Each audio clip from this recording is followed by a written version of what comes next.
Yo, Houston Texans fans, welcome to my 2025 NFL mock draft for the Texans. I got mad love for the H-Town. It's one of my favorite American cities. I actually went to my first Texans game 2 seasons ago, man. I had an absolute blast. So I took extra joy in showing love to the only real team that is in Texas, not called the Dallas Cowboys, and that's the Houston Texans. So, man, let's go ahead and let's get into it. I'm going to go ahead and share my mock draft.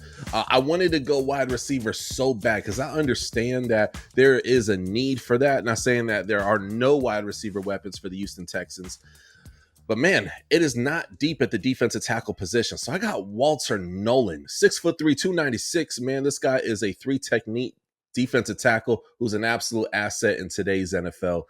Check this out: 6.5 sacks, a whole crap ton of quarterback pressures, 2 fumble recoveries, 26 solo tackles.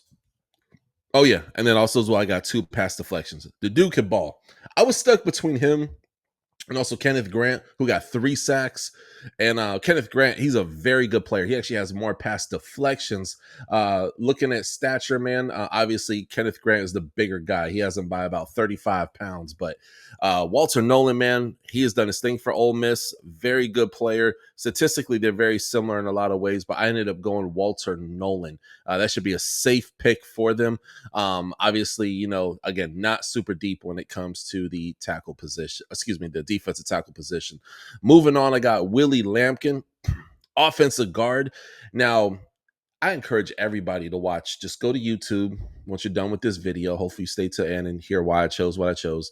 Willie Lampkin, you'll see highlights of him at the Reese Senior Bowl. And that's when he went from being like, okay, this is a guy who'll probably go around 4, around 5. Oh, snap. No, he could literally go early second round. That's how good he is.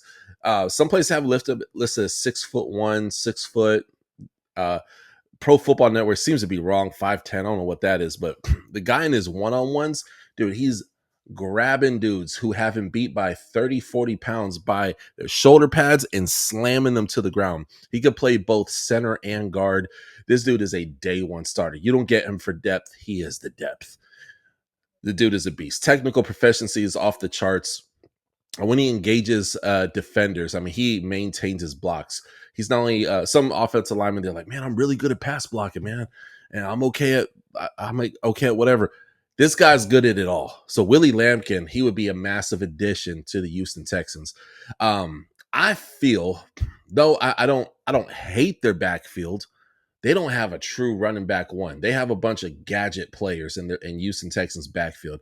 RJ Harvey, look, I live in Central Florida. Florida's home for me, okay?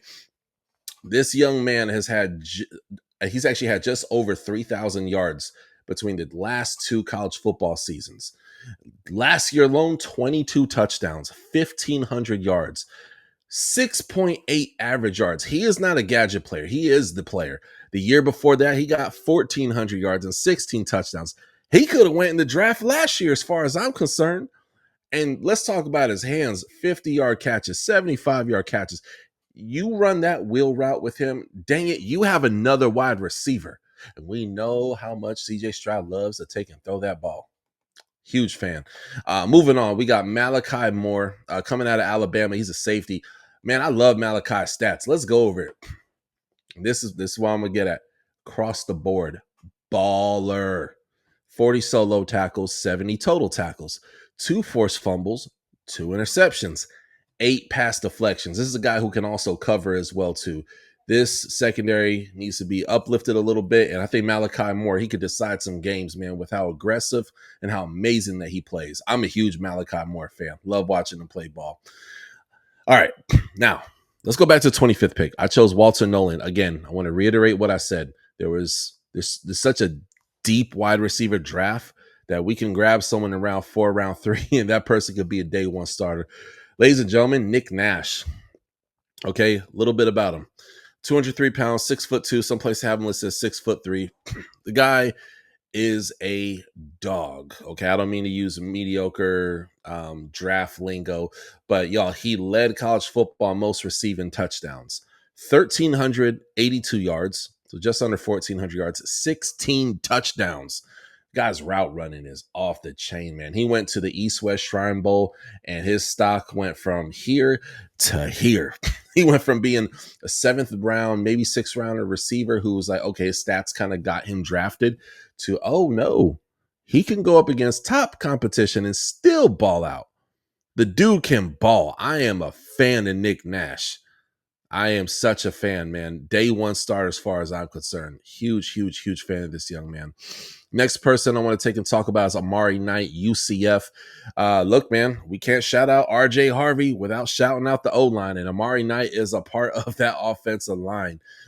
This guy is a mountain, a behemoth of a man. Big, big, big dude. Now, his 40 time, that's probably what has a stock going down a little low, but watch the tape, and the tape tells a story, okay? He just didn't test the best, but he got a 5.440, okay? He was at the Hula Bowl. He did dominate, did very well. The big runs that were at the Hula Bowl, they almost were never up the middle. They were usually off the edge. You had Penny Boone and Mario Anderson were some of the running backs there, and they were running right off of his hip. So the dude can take him ball. According to online, they rank him a 76% out of 100%, with 100% being the best. That's his, that's as far as him, like, overall. Oh, sorry, they gave him an 80.9. That's what it was. Sorry. And then pass blocking, they gave him an 82%, and run blocking, they gave him a 73%. So I like seeing his run blocking, by the way. He can play both the right tackle and left tackle. The dude could take him ball, man. And check it out, man. Looking at some of these stats, 487 yards per game in 2023.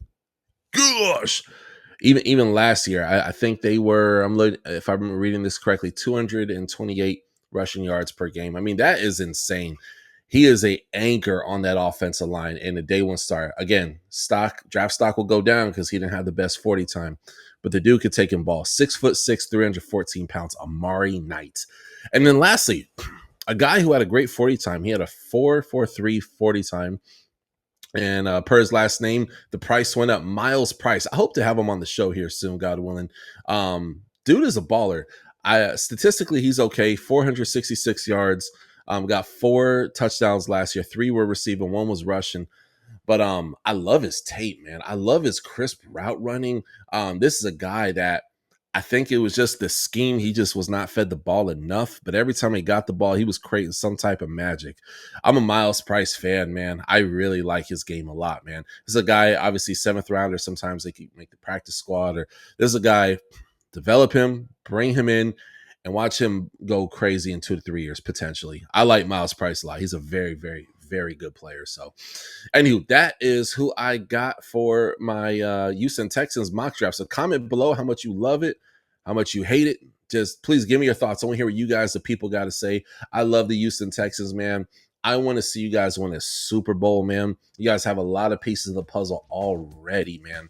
I love this team. But we got to make sure we're keeping CJ Stroud upright. Look, we got to address the running back position. That we did. We got to shore up that defensive line as well, too. And again, running back. And my favorite pick out of all this is RJ Harvey. RJ Harvey's the man. He'll probably be there between the end of round 2 and the beginning of round 3. But in my opinion, he's worth a round 1. I'm such an RJ Harvey fan. But anyway, comment below, hit that subscribe button. I'll see you guys next time on the Touchdown with Doug Smith. God bless you. Jesus loves you. And no matter what you're going through, give it to God. Watch him turn it around. I'll see you guys next time. Thank you for watching another episode of the Touchdown with Doug Smith, where we have exclusive NFL content and exclusive NFL interviews. Be sure to hit that like and that subscribe button. Follow us on social media. See you on the next one.